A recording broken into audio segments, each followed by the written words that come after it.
Série Netflix qui a retenu votre attention, c'est une série allemande, c'est un thriller fantastique et qui s'appelle Dark.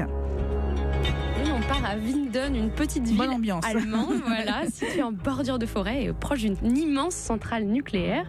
C'est ici en 2019, donc dans un futur proche, qu'un garçon de 12 ans disparaît alors qu'il accompagnait un groupe d'ados près d'une étrange grotte.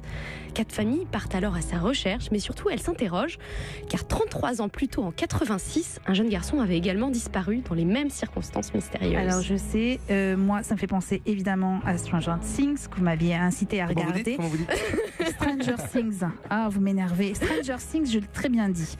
C'est une autre série avec une disparition dans une forêt et on était aussi dans les années 80. Oui, forcément, il y a quelques similitudes avec cette série. Dark joue aussi avec les codes des années 80 parce qu'il y a des voyages dans le temps comme ça, donc en 86. Et comme dans Stranger Things, les enfants se baladent à vélo, ils sont affublés de blousons colorés, leur Walkman marche et dans leur Walkman tourne en boucle des tubes rétro. Il est aussi question d'étranges expériences. Donc évidemment, ça y ressemble, mais c'est à peu près tout parce que Dark est beaucoup plus sombre que sa cousine américaine.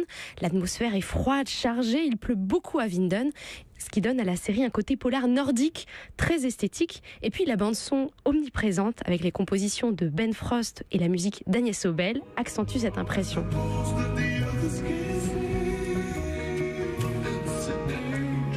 Vous m'avez dit en préparant cette émission, qu'on aime ou pas ce genre d'ambiance, c'était pas évident forcément de rentrer dans la série tout de suite. Il faut être concentré pour suivre ce thriller fantastique.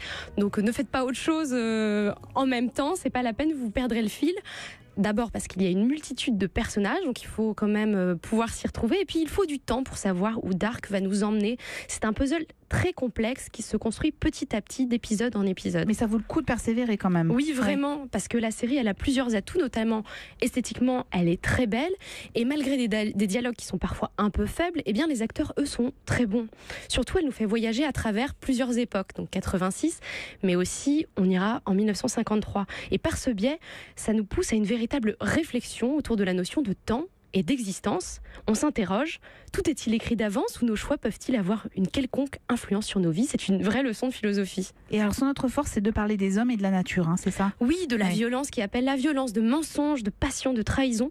Les habitants de Winden sont tous liés et on découvre qu'ils ont tous quelque chose à cacher. Alors au fil des épisodes, les secrets éclosent et l'on comprend qu'au-delà du simple fait divers se joue un drame, une tragédie humaine. Alors la série, elle est à découvrir sur Netflix. En un mot, ça vous donne envie de la regarder, Jérôme Commandeur? Ah oui, je pourrais. Et Hugo, vous l'avez déjà vu? Oui, tout à fait. Oui. Et vous avez aimé? Il y a un petit côté Twin Peaks à c'est l'allemande.